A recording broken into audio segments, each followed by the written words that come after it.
Now, I know this title is going to anger a lot of people, but just hear me out for a second. I truly think that the gaming industry is in a very different mindset right now. That includes Sony, EA, Take-Two, and a bunch of other publishers around the gaming world. That mindset changed once Xbox bought Bethesda last year, and I think the company that's combating that purchase the most is actually Sony's PlayStation. Let's talk about why the competition between the two companies is at an all-time high. Let's do this and let's talk about this because there's a lot to talk about. Let's get into it. Perfect. Hey, what's up everyone? Thanks for stopping by and checking out the video. Remember to hit that subscribe button and that like button. The support is greatly appreciated. And if you want to be notified on future content, make sure to hit that small little bell icon. It helps out the channel a lot. Okay, so first I have to say that I think the one constant thing gamers should always demand from every single publisher or developer out there is to be competitive with everyone around them. So I want Madden to have competition. I want Sony to compete with Xbox. And if we look at the Xbox One generation, it was obvious that Sony was running wild, dominating the console. A lot of people pleaded and hoped that Xbox would compete with them in any way possible. That Microsoft should open their wallets and bring some more first-party studios together, or even just lock down games, or create new studios that can compete with every publisher out there.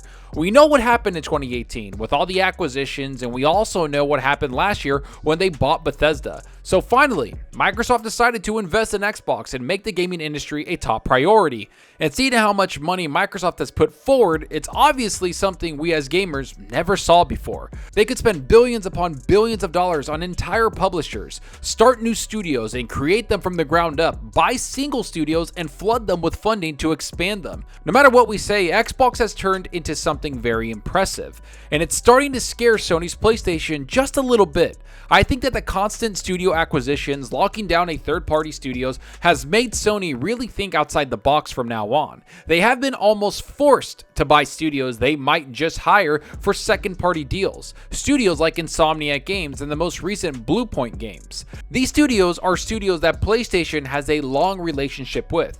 Yet, why did it take them so long to acquire them? And why did it take so long for the developers to join Sony as a first-party studio? Here's what Herman and Bluepoint had to say about the acquisition.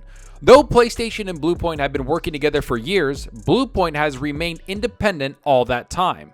That has now changed, of course, and Holst and Thrush explained why the two decided to make the merger official and bring Bluepoint under the PlayStation Studios banner, and it largely came down to wanting to make that working relationship as beneficial to both sides as possible to let the studio produce its best work. Bluepoint is now in a place where there's hardly an entity imaginable that knows PlayStation better than they do, because they've worked with so many different teams on their respective iconic franchises that they've had a developer insight in a wonderful way. Holst said, explaining that he let the team finish up Demon's Souls before discussions really began about the acquisition. Now, most people would see this as PR speak, and they wouldn't be wrong. I think that Sony has really loved living in this halfway sort of way with these studios. They liked building relationships and having certain studios locked down as second-party exclusive. We've seen this with their exclusive JRPGs that are only exclusive because of their relationships with those developers in Japan. Not to mention Insomniac Games, House Marquee, and of course now, Bluepoint Games. All these studios are studios that really focused on the Sony side of their development. Sony just gave them a set amount of money to make the game, and the studio bet on themselves to make that great game and then relied on sales to get that funding even more, or even get a working relationship with Sony. Yet if you own the studio, you have to pay for hundreds of salaries, manage the offices, and take the massive amount of developers that come with those studios under your belt. Everything being made comes out of their pockets now, Sony's pockets. So I truly think Sony enjoyed having their very talented first-party studios while having great relationships with all those second-party and third-party studios. That might have all changed once Xbox decided to actually compete in the gaming space, especially when it comes to locking down studios. Since 2018, Xbox went from basically 7 or 6 studios to 23 studios and around 35 teams in those studios. That's a huge change in the gaming landscape. If you don't think that massive change caught the attention of not only Sony, but every single publisher in the gaming world, you'd be sorely wrong. I mean, just look at this year alone. Sony has bought 5 studios. They bought House Marquee, Bluepoint Games, Firesprite, Fallbrick, and Nixxes. That's 5 studios in 1 year, folks. And this year isn't even over yet, so there might be even more studios they purchase. That's over 500 developers joining the first-party output of PlayStation. When has Sony ever done that before? Throw in Insomniac games from last year or the year before, and you can see that Sony is obviously trying to grab talent where they have the strongest relationships. Not to mention other studios that they've never even worked with before. It's because of one thing: content. They know they have to bring out consistent content to compete with other publishers in the industry, mainly being Xbox.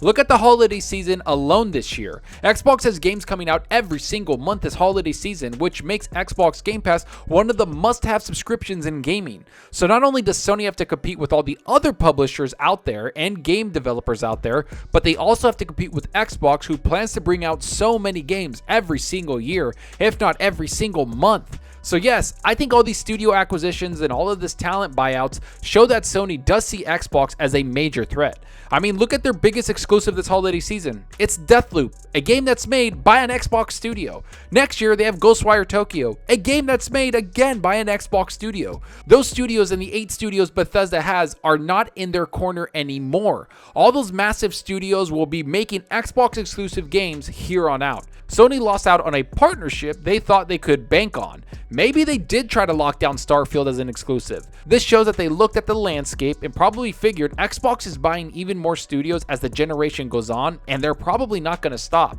So what could they do? Well, they could buy studios all this year and just lock down the ones they know they couldn't lose. That's what House Marquee Bluepoint Games was. They wanted to lock down these studios before Xbox went after them, because you know for a fact Xbox, Tencent, EA, and all the other publishers in the industry approached them. But Sony used their relationship as leverage with them to acquire them, which, hey, is a smart move. So what's next for Sony? Well, it's going to be them buying studios like Firesprite and Nixxes. Studios they don't have long-lasting relationships, but they want to lock down, because like I said, the main focus this generation is going to be around content. They want to compete with Xbox in the amount of first-party exclusive games coming out. Could they buy a massive publisher like Microsoft did with Bethesda? No, not even close. But they will try to lock down studios the best way they can, which is buying one studio at a time to help bolster their roster. This is something that I see happening all generation. Both Sony and Xbox going back and forth trying to buy studios. Because like people have asked for the longest time, Xbox is competing in a huge way this generation. They'll lock down multiple studios, multiple second-party deals, and it's all because they want to bring content to the Xbox platform. Sony is doing this also with the amount of games and studios they're locking down. This generation is going to be the most competitive generation we've ever seen as gamers. And this all started when Xbox bought ZeniMax Media and Bethesda. And it's only going to get worse when Bethesda drops Starfield, Redfall, and all their exclusive games. People will realize that those massive games aren't on the PlayStation platform anymore. Sony will try to counter with their own first-party studios and other games they try to lock down. So yes, I think Sony, EA, Activision, Take-Two, and every other publisher out there is afraid of Microsoft and what Xbox can do. So what's the best way to fight back? Buy your own studios and try to make your platform appealing to everyone else. Much like Xbox has been doing for the last several years, if not the last 4 to 5 years. Let's hope this type of competition continues, because as gamers, this is awesome. We get more games coming to platforms we all love, which is just fine in my book, because competition, like I've said every single time, is king. And you can see Sony and Xbox going head to head right now, this generation, trying to get everybody on their platforms. But enough of what I think about all these studio acquisitions. What do you think? Is Sony really afraid of Microsoft? Are those studio buyouts in response to Xbox buying Bethesda? What other studios will Xbox buy? What other studios will Sony buy? Do you see this happening all generation? Will we see more acquisitions by the end of this year? Will they both lock down third-party deals like they have been? Go down below and let me know. And I hope you enjoyed the video, and if you did, please hit that subscribe button and that like button to support us out the channel more than you know. And give me a follow on Twitter at Zocker87. I'm always on there talking games and sharing my latest videos. Plus, I love interacting with everyone there, so get on Twitter and let's talk about gaming.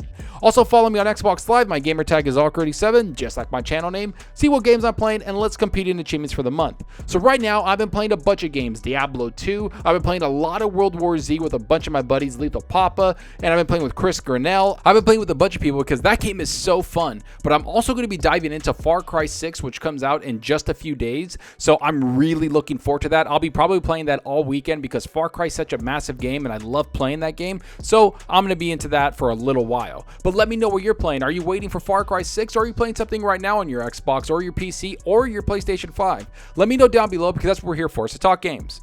And that's all for now. Thanks for watching, and until next time, remember, enjoy your gaming. Later.